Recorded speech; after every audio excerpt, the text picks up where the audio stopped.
Hello everyone. Welcome to this revision through question answer series. तो बेटा आज हम सेकंड क्वेश्चन के साथ शुरुआत करते हैं। आज जो टॉपिक मैंने सिलेक्ट किया बेटा रिवीजन के लिए, दैट इज यूडोमेट्री। तो यूडोमेट्री क्या होता है? बेसिकली हम लोग मोल कंसेप्ट को अप्लाई करेंगे इन ए गैसियस रिएक्शन। तो यहाँ पे इसी को क्या बोलते हैं? यूडोमेट्री। तो यूडोमेट्री में थोड़ा बहुत आपको गैस ट्रैपिंग के बारे में पता होगा बेटा, कि जैसे अगर मान लीजिए आपको CO2 को ट्रैप करना है तो हम लोग क्या ऐड करते हैं? हम लोग ऐड करते हैं potassium hydroxide.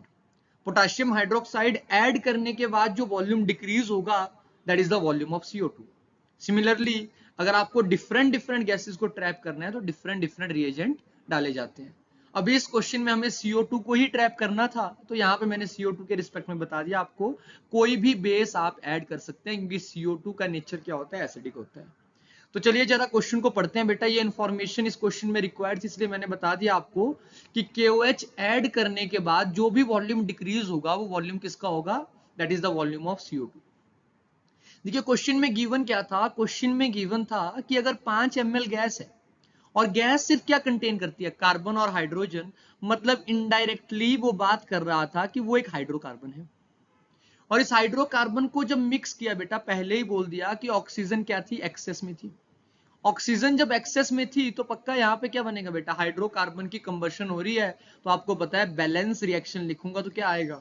XCO2 plus Y/2H2O। बेटा इस रिएक्शन को प्लीज बेटा याद रखिएगा, क्योंकि अगर आप इस रिएक्शन को याद नहीं रखेंगे तो बात नहीं बनेगी। ओके, तो यहाँ पे क्या बनेगा? वाटर।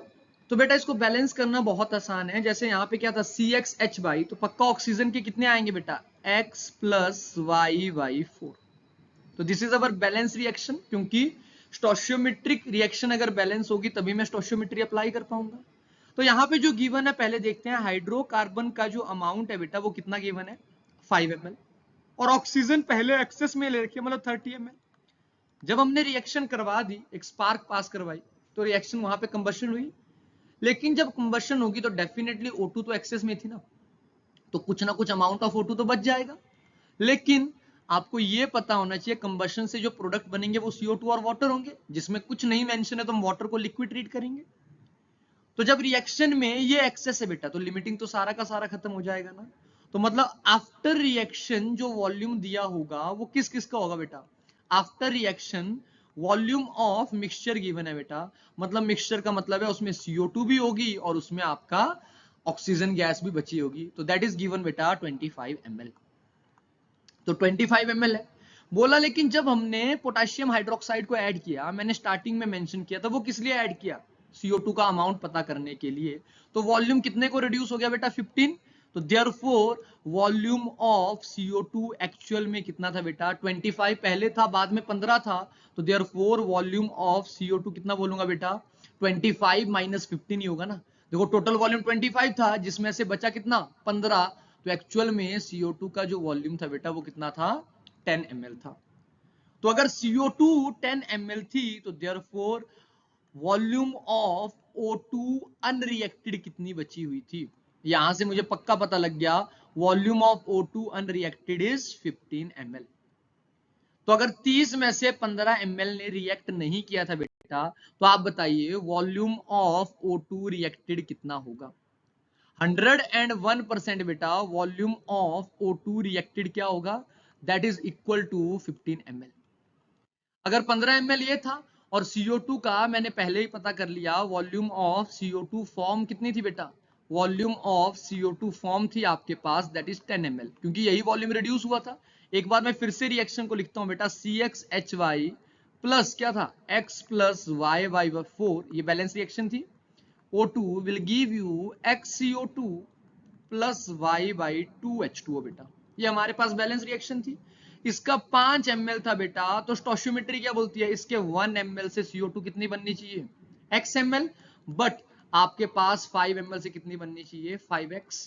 अगर 5x बनेगी तो 5x का वॉल्यूम कितना दे रखा है? 10। तो देयरफॉर x कितना था बेटा? x is equal to 2।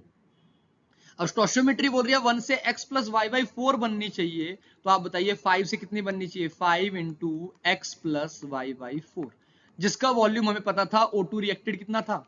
That is equal to 15। तो अगर मैं x को 2 पुट कर दूं तो बेटा क्या आएगा 2 प्लस वाई बाई 4, देखो 5/3 हो जाएगा दूसरी side, 2 plus Y by 4 is equal to 3। यहां से अगर आप पता करेंगे तो y बाई 4 किसके इक्वल आया बेटा 1, therefore y is equal to 4। तो हेंस मैं बोल सकता हूं बेटा formula of hydrocarbon is C2H4, जो मेरा क्वेश्चन था। बहुत इजी क्वेश्चन था बेटा, लेकिन फिर भी यहाँ पे 2 पॉइंट जो आपने सीखे, जो बिल्कुल बिगिनर लेवल पे होगा, 11th का बच्चा होगा, उसको डेफिनेटली कंफ्यूजन होगा, सर आपने गैस के वॉल्यूम को क्यों मोल में कन्वर्ट नहीं किया। रीजन क्या है बेटा, as we know for a gas volume is directly proportional to number of mole. अगर वॉल्यूम नंबर ऑफ मोल के डायरेक्टली प्रोपोर्शनल है, इसका मतलब क्या है, stoichiometry can be applied in term of volume, लेकिन स्पेसिफिकली किसके गैस में, only in case of gas. Liquid के केस में ये बात एप्लीकेबल नहीं है, वहां आपको मोल निकालने पड़ेंगे। आई होप ये पॉइंट क्लियर होगा बेटा। नेक्स्ट क्वेश्चन में बेटा मैं बहुत बेहतरीन क्वेश्चन लाऊंगा एक यूडोमेट्री का। अगर आप यूडोमेट्री के उस क्वेश्चन को बना लेंगे, मतलब दुनिया के किसी भी एग्जाम का यूडोमेट्री का आपका क्वेश्चन फंसने वाला नहीं है फिर।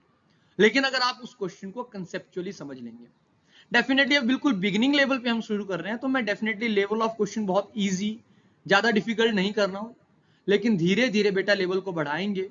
जब हम 10th क्वेश्चन पे जाएंगे नेक्स्ट चैप्टर के, तो आपको रियलाइज होगा कि हमने मोल कंसेप्ट को पूरा कवर कर लिया 1 by 1, कोई डाउट नहीं रहेंगे बेटा। So thank you very much, I hope you like this video. If you like please share बेटा। शेयर करने का सिंपल लॉजिक है कि अगर आप शेयर करेंगे तो जो भी बच्चा इससे जिसको हेल्प मिल सकती है उस तक ये वीडियो पहुंच जाएगी। Thank you so much, have a good day बेटा, बाय बाय।